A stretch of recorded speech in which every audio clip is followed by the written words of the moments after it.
तो आपकी सैलरी 30,000 हो या 50,000 हो, क्या क्या महीने के आखिरी में आपका भी सारा पैसा खत्म हो जाता है? अगर हाँ, तो ये वीडियो आप ही के लिए है दोस्तों। अगर आपकी सैलरी महीने के आखिरी तक नहीं चलती है तो ये वीडियो आपके लिए है दोस्तों। क्योंकि समस्या कम सैलरी बिल्कुल नहीं होती है, समस्या होती है सैलरी को संभालना और सैलरी पैसे कहाँ खर्च करना और कैसे खर्च करना, ये सबसे ज्यादा महत्वपूर्ण है। सैलरी कम ज्यादा जरूर हो सकती है, लेकिन पैसों को बचाना, संभालना, कहाँ खर्च करना, ये बहुत महत्वपूर्ण है दोस्तों। नमस्कार दोस्तों, स्वागत है आपका पैसों की पाठशाला में।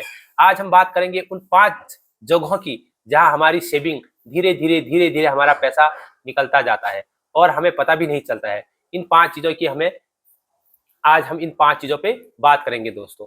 बिना जरूरी शॉपिंग। नंबर 1 दोस्तों, बिना जरूरी शॉपिंग। हम बिना जरूरत के ही हम ऑनलाइन शॉपिंग कर लेते हैं।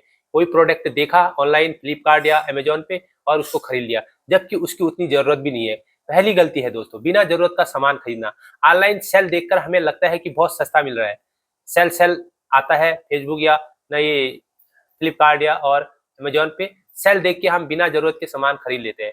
लेकिन अगर उस सामान की जरूरत नहीं है तो आप पैसे बचाएं, उस सामान को मत खरीदें।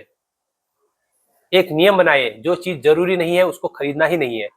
अगर आपके लिए वो चीज जरूरी नहीं है, वैसे तो हमें हर चीज की जरूरत है घर में, लेकिन जिसकी जरूरत है, जो काम में आ रहा है, वही चीज खरीदें। नंबर 2, बाहर का खाना और छोटी छोटी चीजें। दूसरा बड़ा खर्च है कि बाहर का खाना, चाय कॉफी और छोटी छोटी खरीदारी। मान लीजिए आप रोजाना सिर्फ 100 रुपए बाहर खर्च करते हैं। 100 गुणा 30, 3,000 रुपए सीधे सीधे, यानी आप 3,000 रुपए साल के 36,000 रुपए आप बाहर खर्च कर रहे हैं।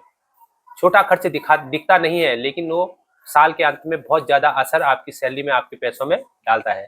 क्रेडिट कार्ड या ईएमआई। दोस्तों, तीसरी गलती, लोग क्रेडिट कार्ड पे फंस जाते हैं। क्रेडिट कार्ड और ईएमआई की जरूरत से ज्यादा इस्तेमाल करते हैं। हमें जरूरत नहीं होती है फिर भी क्रेडिट कार्ड का इस्तेमाल होता है। हमें जरूरत नहीं होती है फिर भी हम लोन निकालते हैं। क्रेडिट कार्ड खराब नहीं है, लेकिन हम ऐसी चीजें खरीदने लगे जिसका भुगतान हमारी सैलरी से नहीं कर सकते हैं, तो वो सामान्य शुरुआत नहीं है दोस्तों। अगर ऐसी चीजें हम खरीद रहे हैं क्रेडिट कार्ड से जिसकी हमें जरूरत नहीं है और उसका भुगतान हमारे सैलरी से हो रहा है, तो वो आपके लिए सही नहीं है। याद रखिए, ईएमआई छोटी हो सकती है, लेकिन कई ईएमआई मिलकर आपकी सैलरी को एक बड़ा हिस्सा खा सकती है। तो हम सोचते हैं ना ईएमआई बहुत छोटी है, फोन ले लिया, कभी टीवी ले लिया, कभी कुछ ले लिया और क्रेडिट कार्ड से ईएमआई बना दिया। वो छोटी छोटी ईएमआई महीने के बहुत ज्यादा अमाउंट बना देती है और साल का बहुत ज्यादा खर्च करा देती है। छोटो खर्चा का हिसाब न रखना। दोस्तों, जो छोटे छोटे खर्च होते हैं हमारे, उसका हिसाब न रखना, उसका हिसाब आपने जरूर रखना है। चौथी गलती क्या है, हम बड़े खर्चों का तो हिसाब रखते हैं, लेकिन 50 रुपए, 100 रुपए, 200 रुपए, इसका हम नजरअंदाज कर देते हैं। इन खर्चों को क्या करते हैं, हम नजरअंदाज कर देते हैं, इसका हिसाब नहीं रखते। एक महीने के लिए अपने मोबाइल फोन का खर्च लिखना शुरू कीजिए। एक महीने में आप अपने मोबाइल फोन में ना खर्च लिखना शुरू कर दीजिए कि हम कितना खर्च करें। चाय में, पेट्रोल में, ऑनलाइन ऑर्डर में, सब्जी में, बाहर का खाना में, हर चीज का खर्चा आप अपने मोबाइल में नोट कर दीजिए। महीने के अंत में जब आप पूरा हिसाब देखेंगे तो आपको खुद पता चल जाएगा कि पैसा कहाँ खर्च हो रहा है। ठीक है, ये छोटे छोटे खर्च है ना, वो बहुत ज्यादा होता है। सैलरी आते ही खर्च शुरू कर देना। जैसे कुछ लोग क्या होता है, जैसी सैलरी आती है अपना खर्चा शुरू करना स्टार्ट कर देते हैं कि कहाँ पैसा खर्च करूँ। सैलरी आते ही सबसे पहले खर्च करना और फिर उसके बाद बचाना, यह बहुत उल्टा काम है दोस्तों। सबसे पहले क्या करना है, सैलरी आए पहले बचत करें, फिर निवेश करें, फिर बाकी हुए पैसे खर्च करें।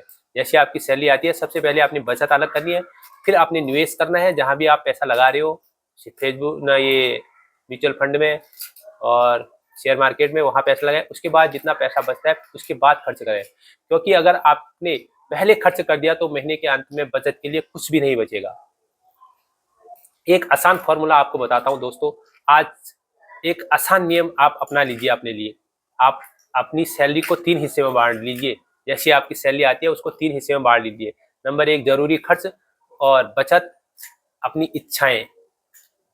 इच्छाओं के लिए खर्च, यानी सबसे पहले जरूरी खर्च, फिर बचत, जो बचत होती है उसको, उसके बाद जो आपकी इच्छाएं हैं जो खर्च करने की, फिर खर्च करें। आप अपनी परिस्थिति के हिसाब से प्रतिशत तय कर सकते हैं। सबसे जरूरी बात है कि हर महीने आपको पता होना चाहिए कि आपकी सैलरी का कितना पैसा कहाँ जा रहा है। आपकी सैलरी का कितना पैसा कहाँ जा रहा है आपको पता होना चाहिए। आप एक लिस्ट बना सकते हैं, उससे आपको पता चल जाएगी कि आपकी सैलरी का सबसे ज़्यादा पैसा कहाँ जा रहा है। दोस्तों, पैसा कमाना ज़रूरी है, लेकिन उससे भी ज़्यादा ज़रूरी है कमाए हुए पैसों को सही जगह इस्तेमाल करना। पैसा कमाना बहुत ज़रूरी है, लेकिन उस पैसा का सही इस्तेमाल करना बहुत ज़्यादा ज़रूरी है। आज से सिर्फ 30 दिन अपने हर खर्च का हिसाब लगाइए। अपने 30 दिन के खर्च का हिसाब लगाइए, आपको पता चल जाएगा कि आपका पैसा कहाँ खर्च हो रहा है। 30 दिन बाद आपको खुद पता चल जाएगा कि आपकी सैलरी कहाँ बर्बाद हो रही है और कहाँ कटौती की जा सकती है। आपको पता चल जाएगा, 30 दिन आप लगातार अपने खर्च लिखोगे ना एक डायरी में, तो आपको पता चल जाएगा कि कहाँ फालतू पैसा गया है, कहाँ सही पैसा गया है।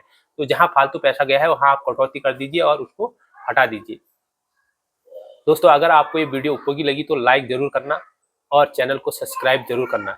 ऐसे ही शानदार और जानदार बातों के लिए आप वीडियो को लाइक करें और चैनल को सब्सक्राइब करें दोस्तों। धन्यवाद। Good bye.